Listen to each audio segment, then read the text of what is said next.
The tires crackled over gravel. The car slowed, its engine humming low like it was trying to keep a secret. My son, David, didn't say a word. His hands gripped the steering wheel tighter than I'd ever seen. I looked around. Trees. Just trees and dirt and nothing else. I turned to him, confused. "David, where are we?" He didn't look at me. He pulled to the side of the narrow road and threw the car in park. "Get out," he said, his voice flat. I blinked. "What?" "This is where you get off." The words hit me harder than the cold wind blowing through the crack in the window. "You're joking," I whispered, my voice trembling. "David, we just buried your father yesterday." He finally turned to me then, but his eyes were empty. No warmth, no grief. Just finality. "You'll be fine," he said. "You've always said you're strong. No money, no phone. Just go." And before I could say another word, he leaned over and opened the door. The sound of it clicking open felt louder than thunder. I stared out at the dirt road. No street signs, no houses, no help. Then, he reached over, grabbed my small black purse from my lap, and tossed it onto the passenger floor. "You don't need that." My hands shook as I held onto the seatbelt. "Why are you doing this?" He didn't answer. Instead, he stared ahead, like if he avoided my eyes long enough, I'd disappear. Before I dive in, I'd love to know where you're watching from. Hit that subscribe button and give this video a like. It really helps more people hear stories like this. The door slammed behind me. The car spun dirt into the air and disappeared around the bend. I stood there alone. No money, no phone, no home. A day after burying the man I'd loved for 40 years. The man I thought I'd grow old with. The man whose secret I'd kept until now. He had no idea what I did before his father died. It started 6 months ago. Back then, my husband Thomas was already sick, stage 4. We were living off his pension and some small savings. David had moved back in, said he wanted to help, but mostly sat around watching sports and draining our utilities. At first, I believed he was grieving already, watching his father fade. But soon, the mask slipped. I noticed money missing, food gone, packages arriving in his name, expensive electronics, shoes, things we never saw in the house. Then, the whispers. A friend from church mentioned seeing David at the casino. I asked him once. He laughed. "Don't listen to them, Mum. People love to talk." But Thomas, he noticed too. He just never had the strength to confront it. "He's our son," Thomas would whisper in bed, his voice barely a breath. "He'll come around." I wasn't so sure. One night, after Thomas had fallen asleep, I checked our joint bank account. Nearly empty. My chest tightened. I knew I hadn't spent anything major, and Thomas hadn't even been well enough to leave the house. Only one person had access. David. The next morning I made tea and sat him down at the table. He didn't look up from his phone. "David," I said, placing the mug in front of him. "Where did the money go?" "What money?" "Don't play dumb with me." He sighed like I was annoying him. "I needed it. You and Dad were just sitting on it." "Sitting on it?" My voice cracked. "That was your father's surgery fund." He shrugged. "He's dying anyway. Might as well enjoy what's left." That broke something in me. But I said nothing. Not that day. Instead, I started planning. I had never been a confrontational woman. I was the kind who baked cookies when she was angry, who cleaned the bathroom when she was sad. But something inside me hardened. I called a lawyer, quietly, privately. I updated my will, and Thomas's. We had made our son the sole beneficiary years ago, but not anymore. I moved everything, our savings, the house deed, even the car, into a trust, one that David couldn't touch. Thomas barely had the strength to hold a pen, but he signed the forms with my hand under his. "I trust you," he said, tears in his eyes. "Do what's best." And I did. The day before Thomas died, he looked at me, a weak smile on his lips. "You've always been the strong one, Mary. I'm sorry I left this mess for you." I kissed his forehead. "Rest now, love. I've got it from here." He passed that night. The funeral was quiet. Just me, David, and a few friends. David didn't shed a tear. He wore sunglasses the whole time, even though it was cloudy. I thought maybe losing his father would shake something loose in him. I hoped.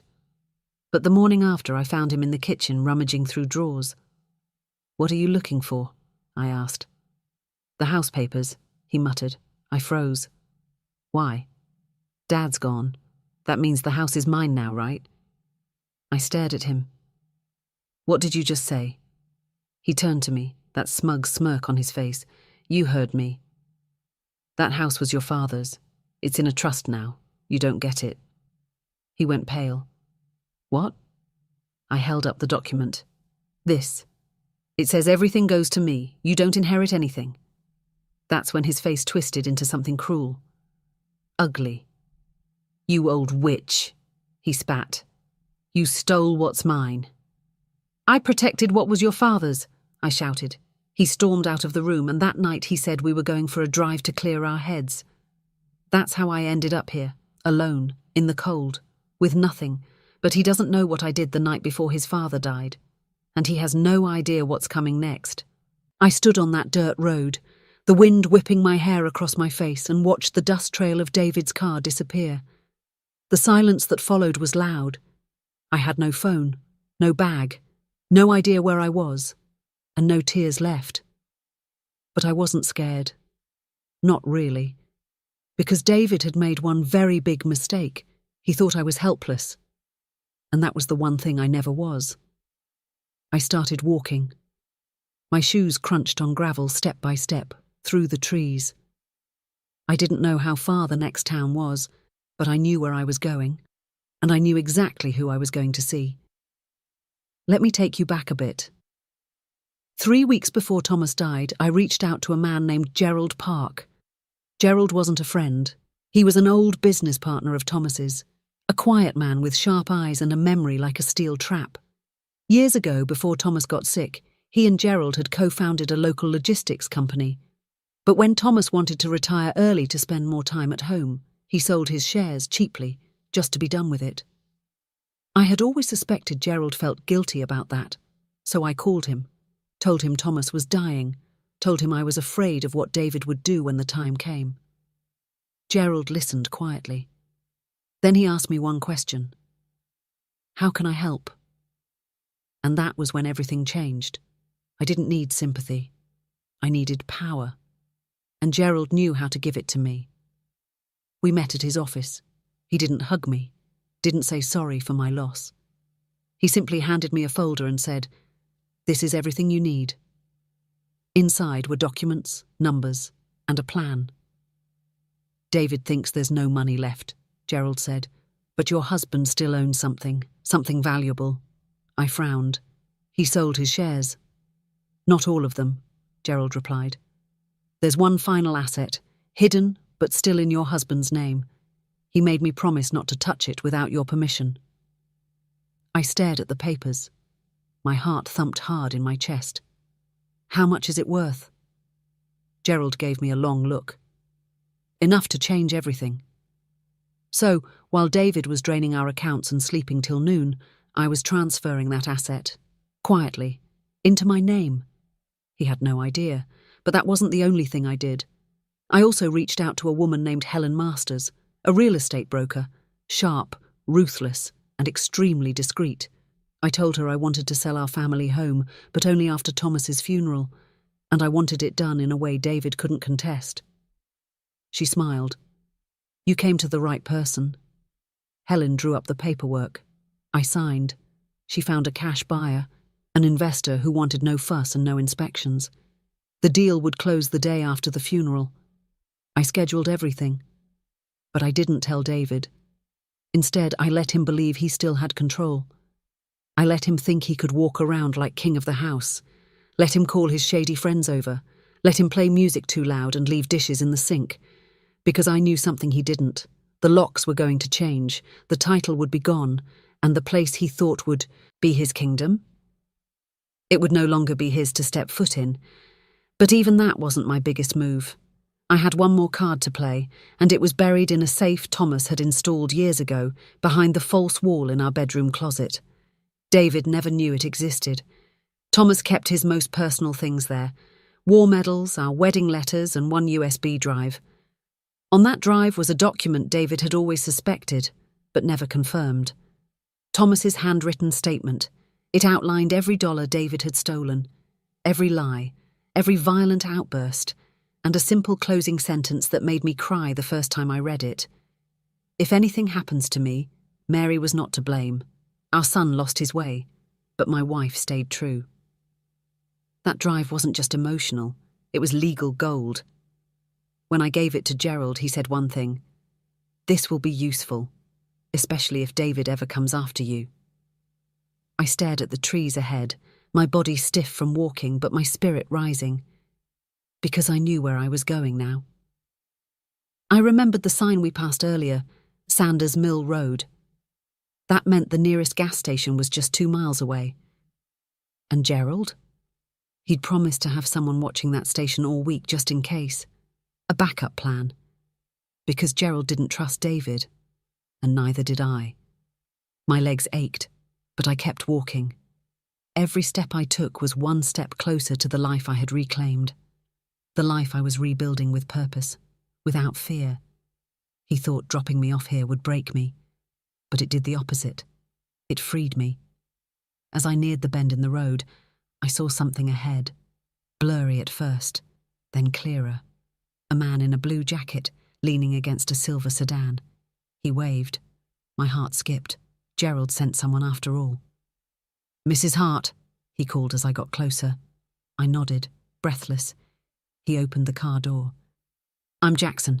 Mr. Park said you'd need a ride." I slid into the back seat, my legs weak, but my soul strong. "Take me to Helen's office," I said. "We need to close the deal." Jackson smiled and pulled away from the road. David had no idea. But the next time he stepped into what he thought was his house, he'd find strangers there, and a note on the door. One that simply read, "This is what happens when you treat your mother like trash." And that was only the beginning, because the house was just the first thing I took back. The next was his future. 2 days after my son left me on that dirt road, he came home whistling, that same smug grin, that same slouched posture, as if the world owed him something. He had no idea the locks were changed, no idea the house wasn't his, no idea who was waiting inside. David parked out front, slammed the car door, and strutted up the driveway like a man claiming a prize. He noticed the new paint on the mailbox, paused and frowned. Then he saw the note taped to the door. It was handwritten. Just 2 lines. "This house has been sold. Contact the new owner's attorney for questions. This is what happens when you treat your mother like trash." His face turned red. He banged on the door. No answer. He tried the knob. Locked. Then he kicked it. Hard. The door didn't budge, but what happened next did something far worse than a broken lock. A security system activated. A voice, loud, robotic, shouted from a new speaker above the door frame. "Warning! Trespasser detected! Authorities notified!" David stumbled back like he'd been slapped. The neighbours peeked through their blinds. Panicked, he ran to the backyard, only to find a solid metal gate where the rickety old wooden one used to be. Cameras watched him from every corner. The new owners had moved fast, and I had made sure they knew exactly who to watch out for. He didn't even make it to the porch before a squad car pulled up. "David Hart?" the officer asked, stepping out. "Yeah?" David snapped, puffing his chest. "You were reported attempting unlawful entry into a private residence." David tried to explain. "This is my house. My dad. My family lived here." "Do you have proof of ownership?" David faltered. I don't have the papers, but I lived here my whole life." The officer raised an eyebrow. "You're not on the deed. The title changed hands 2 days ago. If you don't leave now, we'll have to charge you with trespassing. David's hands balled into fists, but he wasn't stupid enough to fight. Not in front of a cop. He backed off, muttering curses under his breath. He got in his car and drove off, furious, humiliated, homeless. I watched the whole thing from Gerald's office across the street. We had the perfect view. Helen stood beside me, sipping her coffee. Gerald smirked. "That's the boy who tried to steal from a dying man?" Helen asked. "That's the one," I said quietly. My fingers trembled, but not from fear.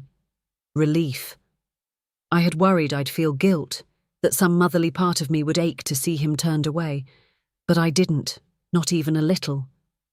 Because that boy, that man, was not the son I raised. He had turned into someone cruel, entitled, and now he was facing consequences for the first time in his life. But I wasn't done.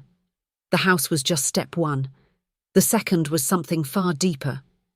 David had taken out loans in my husband's name. Loans we didn't even know about until Thomas was too sick to check the mail. Gerald helped me trace them. We found records of forged signatures, false addresses, shady credit lines. I filed a fraud report with the bank, attaching every document. And then I called the lawyer. With the help of Thomas's USB, we built a case, strong enough to open a formal investigation. David would soon be hearing from authorities, not just about the house, but about something that carried real jail time. Back in the car, I told Jackson to drive me to my daughter Emily's house. She had moved out years ago, got married, had twins, and kept her distance after David caused a fight at her wedding. But she never stopped checking in, never stopped being kind. When I rang the doorbell, Emily answered in her apron, hair messy, flour on her cheek. She froze when she saw me. "Mum," she whispered. "Where have you been?" "I called and called. David said you went to visit friends." I stepped forward, took her hands and burst into tears. She pulled me into a hug before I could even explain. An hour later, over tea and banana bread, I told her everything. Everything David had done. Everything I had done back. Emily's face was a mix of rage and awe. "He left you on a road," she said, eyes wide. I nodded. "He thought he was leaving me with nothing." Emily squeezed my hand. "You didn't just survive, Mum. You burned the bridge and built your own kingdom." I smiled, really smiled, for the first time in weeks, because she was right. I had more than a house. I had the truth, the will, the trust. And now, I had something even better. Support. Emily offered me her guest room, said I could stay as long as I needed. But I told her I wouldn't stay long, not because I didn't want to, but because I had a plan. One more move. I wanted to visit Thomas's old company, the one where David once applied for a job and got rejected, the one where I now owned quiet shares, thanks to Gerald's help. I wanted to walk in, wearing black. Not in mourning, in power. Because while David was sleeping in his car and begging old friends for a couch, I would be signing papers in a boardroom he never knew I had access to.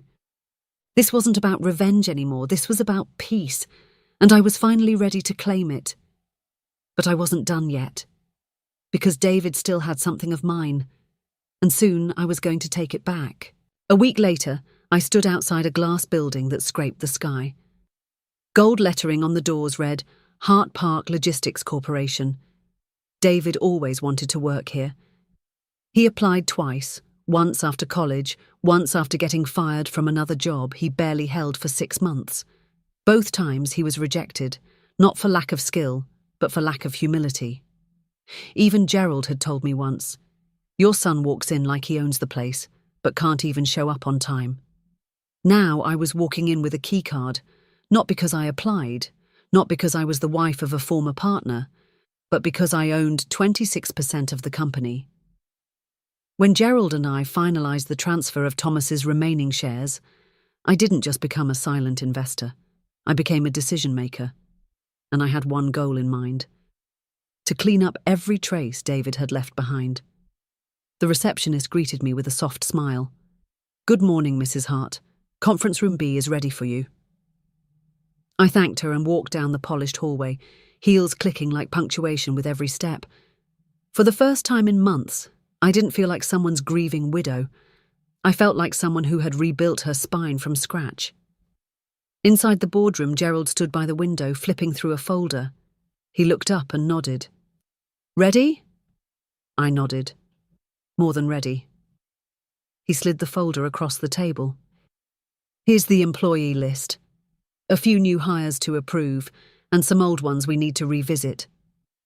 I flipped through the papers but paused when I saw a name. Derek Nolan, David's best friend. The same friend who used to come over and eat our food, then post photos on social media bragging about finessing the old folks. He'd somehow gotten hired into mid-level management a few months ago, probably slipped through before my shares were finalised. "Get rid of him," I said. Gerald chuckled. Didn't even need to explain why. I continued reviewing the files. The more I read, the more I realised David had tried to crawl his way in, not through talent or effort, but through connections, favours, handshakes behind backs. That was over now.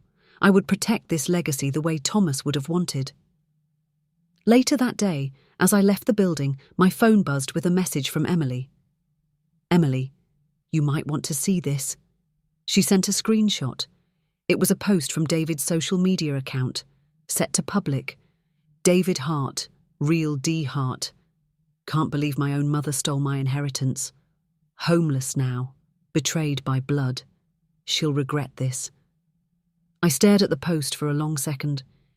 He still didn't get it, still thought he was owed something. But what caught my attention wasn't the post. It was the comments. Comment 1. "Didn't you brag about gambling your parents' money a few months ago?" Comment 2. "Bro, didn't you leave her after the funeral? That's cold." Comment 3. "Lamau, you left your grieving mother on a dirt road. That's who you're crying about now." He was being called out, publicly, brutally, and for once, he had no one left to lie to. Later that night, I sat in Emily's guest room sipping tea as the twins ran up and down the hall. My heart felt warm, not just from the tea, but from the safety, the peace, the power. Then came a knock at the door. Emily opened it and called softly, "Mum, there's someone downstairs." I stood. When I reached the foyer, David was standing there. His face looked different, tired, pale, shoulders slumped, no car keys in his hand, just a duffel bag at his feet. "Hi, Mum," he said, voice small. "Can I talk to you?" I crossed my arms. He looked past me, hoping for sympathy. I didn't know things would go this far. I was angry. I didn't mean to drop you off like that. I just thought you'd come back. You always come back." I said nothing. He shifted. I lost everything. Still, I didn't speak. He rubbed the back of his neck. "I know I was a jerk, but you selling the house, locking me out of everything, getting me fired." I raised an eyebrow. "Getting you fired?" He looked at the floor. "Okay, maybe I deserved that." Emily hovered nearby, fists clenched. "Why are you here, David?" I asked. "I have nowhere else to go. Just a couch or a floor. Just for a night. I'll figure it out." I stared at the boy I once raised, the boy who cried over scraped knees, who hid under the bed during thunderstorms, who used to bring me dandelions in spring. He wasn't that boy anymore, and I wasn't the woman he remembered either. I opened the door wider. He smiled, but I pointed to the porch. "You can sleep there." His face dropped. "What?" "You heard me. That's what I got after your father's funeral. No money, no phone, no home. One night out there won't kill you." "Mum, please." But I stepped back and closed the door behind me. Emily said nothing. She didn't have to. We both knew this was a storm he'd built for himself. And for once, he was going to sit in the rain. David didn't sleep on the porch that night. After 30 minutes of pacing and knocking again, he realised I wasn't coming back. The security light above the door buzzed softly, casting a harsh glow over his duffel bag. Emily sat beside me in the living room, silent, tense. The twins had gone to bed and the house felt still. Finally, I heard the crunch of gravel as he walked back to the street. Moments later, a rideshare car pulled up. I didn't need to look out the window. I knew he was gone for now. But something had changed, because David came back the next day, and the day after that, not with tantrums, but with effort. He knocked softly, brought a paper bag with bread and milk, left it on the porch without a word, walked away. For the first week I said nothing. I was still angry, still sore from years of lies and disrespect. I couldn't trust that this wasn't another manipulation. After all, he was good at pretending, when it served him. But on the 7th day, something unexpected happened. A letter. No stamp, no envelope, just a folded sheet tucked under a rock on the doorstep. It read, "Mom, I don't deserve to call you that. I've been awful. I know it. I remember when I was 6 and got sick and you sat beside my bed for 2 days straight reading every book I owned. I remember how you always made the crusts into little hearts. I forgot all of that when I got greedy. You didn't deserve what I did after Dad's funeral. You were grieving. I used that pain to try and gain something for myself. You don't have to forgive me. I just want you to know I've changed. I'm trying to change, and not for an inheritance. I know it's gone. I know you saw me clearly. I just want to be someone you can say you were proud of, even once. Love, David." I read that note 5 times, and for the first time in months, I cried. Not out of sadness, but out of grief for the boy I once raised. The one who might still be in there somewhere, beneath all the anger and arrogance. I didn't tell Emily about the letter. Not yet. I needed time. The next week passed slowly. I focused on rebuilding my own life, quietly. I used some of the logistics company earnings to rent a small place of my own.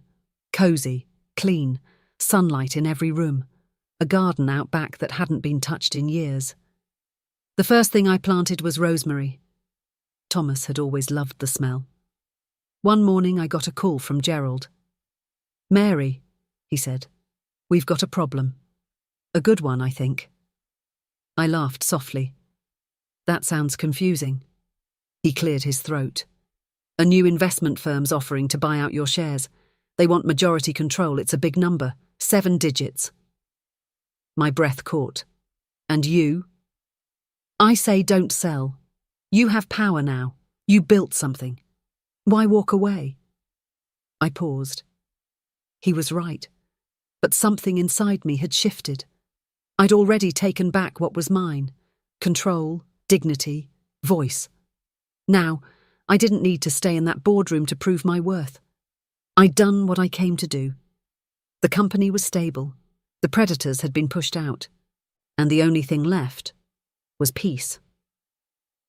"I'll sell," I said, "but only if you stay on and make sure they keep what we built." "Done," Gerald replied.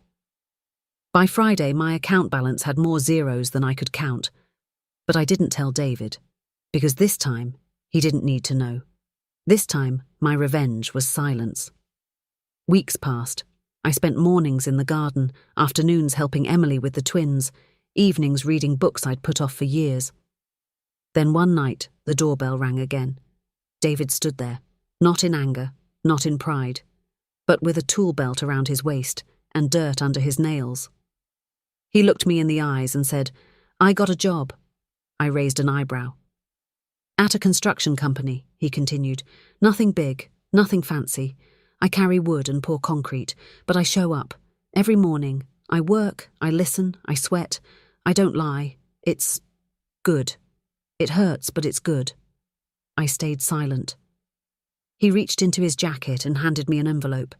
Inside was a check, $10,000. "From the car I sold," he said. "The last real thing I had. It was your money, or Dad's, or both. I don't care. I don't want to keep it." I held the check between my fingers. It wasn't about the money. It was about the gesture. "You still have a long way to go," I said. "I know," he whispered. I stepped aside. "Come in," but only for tea. He smiled for the first time in what felt like years. We sat at the table. I poured the tea. He told me stories from the construction site. Funny ones. Sad ones. One about a foreman who sang opera while laying bricks. We laughed, and in that laugh, something loosened.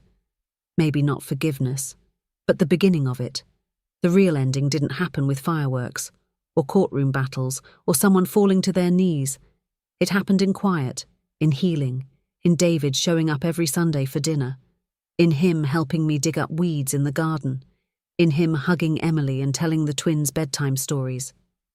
In the day I handed him a letter, sealed, and told him it was from his father. One I'd found at the back of the safe, tucked inside an envelope labelled "For David when he's ready." David opened it under the tree in my backyard. He cried for an hour. Didn't say what was inside, but when he walked back, he hugged me so hard I couldn't breathe. And for the first time in a very, very long time, I felt like his mother again, because my revenge wasn't just punishment, it was transformation. And I didn't just get my life back, I gave my son a second chance at his.